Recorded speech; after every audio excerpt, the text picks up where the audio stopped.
Is the Westbrook Stirling trailer worth the money? Let's talk about that. Let's get cracking.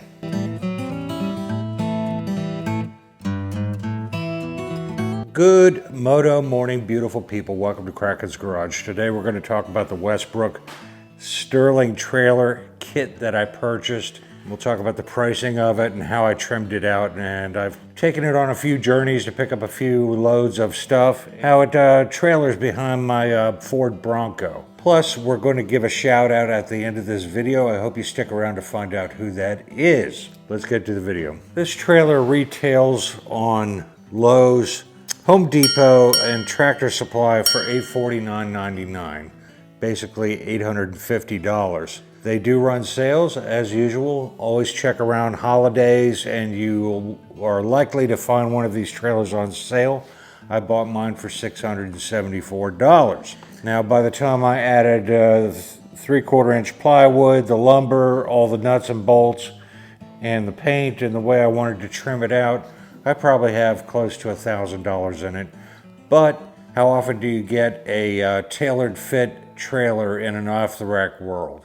What I didn't want was your typical utility trailer that has a great big iron gate on the back end. Yes, it's slick for loading and unloading bikes, things of that nature, but it also acts like a sail going down the road and is subject to side winds, as well as killing your gas mileage as well getting down the road. Now in this particular case, I chose for the ladder racks to go around the side, or the side racks.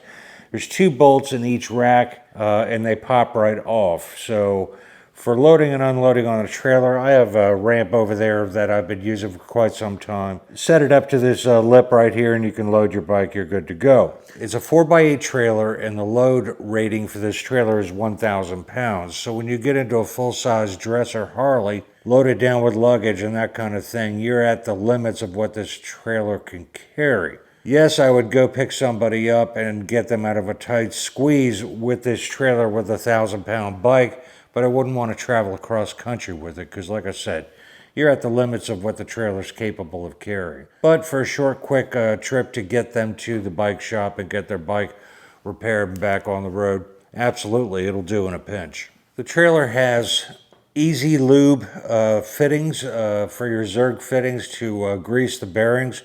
They're actually quite slick. When Wayne was over, we were talking about him because he has them on his camper trailer. Basically, when you push in the new grease, it cycles all the old out and pushes the old out on the backside. So it's definitely a visual look to see if you have a full packed grease bearings on your trailer. So I very much enjoy that. It is galvanized steel, so it will resist rust. Now, a couple of other things I added were some side markers on the side, on the back as well. Any visual don't hit me lights are bonus points in my book. I also added, you'll see on the rear fenders and also on the sides, some reflective caution tape so that it pretty much is gonna, if headlights hit it from any direction of the 3 sides, it's gonna light up like a Christmas tree in the lights. So hopefully that adds some visual safety to it.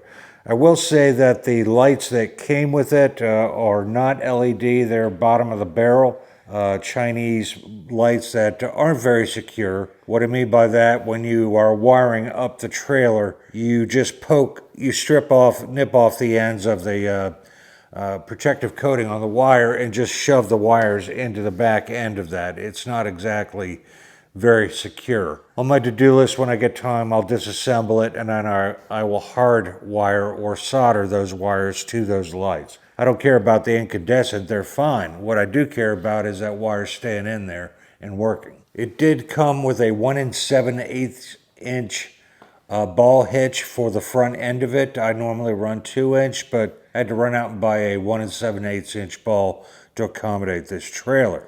Also, the Bronco's quite tall, so I have a 5-inch drop on my trailer hitch on the back of the Bronco to get this to ride level.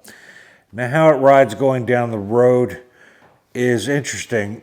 The actual presence of the trailer, the Bronco's so tall and wide, I cannot see the trailer at all. So that's a problem for backing up. Yes, I have a backup camera on my truck, but if you've tried to use a backup camera trying to back up a trailer that's a short one, it could be a little problematic. So at the end of the day, it's a very light trailer. I get it in the right church, maybe the wrong pew, and just get it close to where I need it, disconnect it, and pick up the tongue and just push it to where I need it to go. It's not that heavy. Some unusual things is I did paint the bottom of the trailer, and I went to Home Depot and had them mix up a batch of concrete paint. And this stuff has grit in it. You should use for steps going in and out of your home, your dock, your decking, or in this case, the trailer. As picking up a bike and trying to load it in the rain can be problematic getting traction.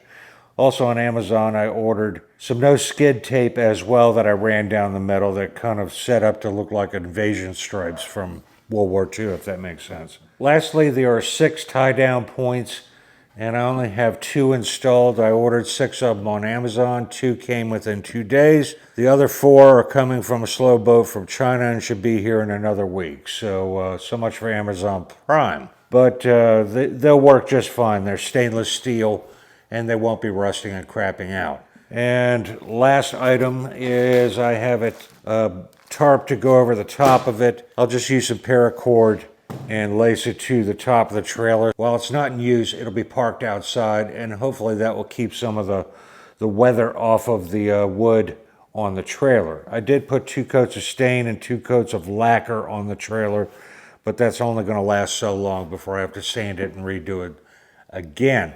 This is all pressure-treated lumber.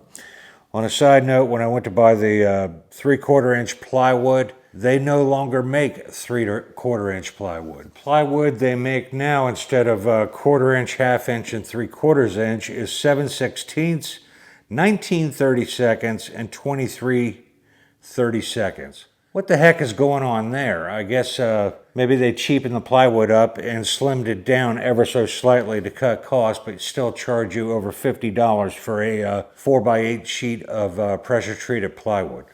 I don't get it. So in closing, it trailers just fine going down the road. Some people may be concerned about the smaller tires. They're actually highway rated for 65, 70 miles per hour. They take 90 pounds of pressure.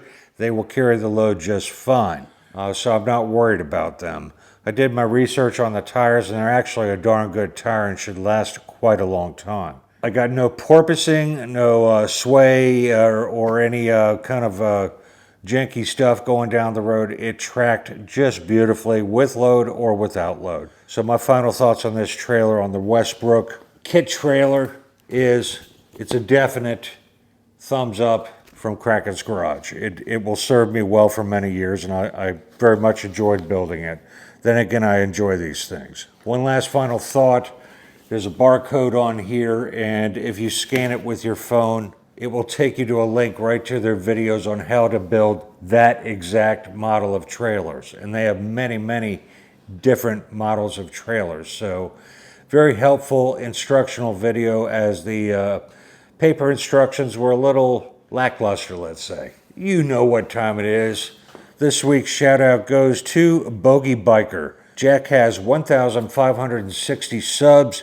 He has 105 videos out. He's rocking a 2021 Road Glide Limited, and I believe he also has a Road King as well. Jack is a down-to-earth person. This guy is just salt of the earth, and he has his whole family in his videos. He has his friends in his videos, and you're just looking at, it's like having an old friend over watching his videos.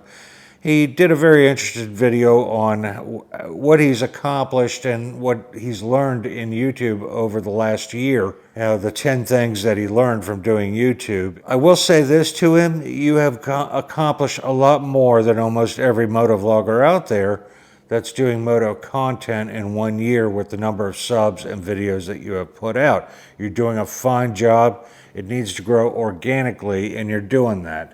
I hope people go over and check out his content to see if you're interested in it. If you are, give him a thumbs up, and if you subscribe, please let him know that Kraken sent you. And with that, thank you for joining me today. I hope you enjoyed today's episode of a very quick review of this trailer. If you have any questions, just list them down below and I'll answer them for you right away. And remember, folks, go riding because it's good for you, and I'll see you in the next one. Peace.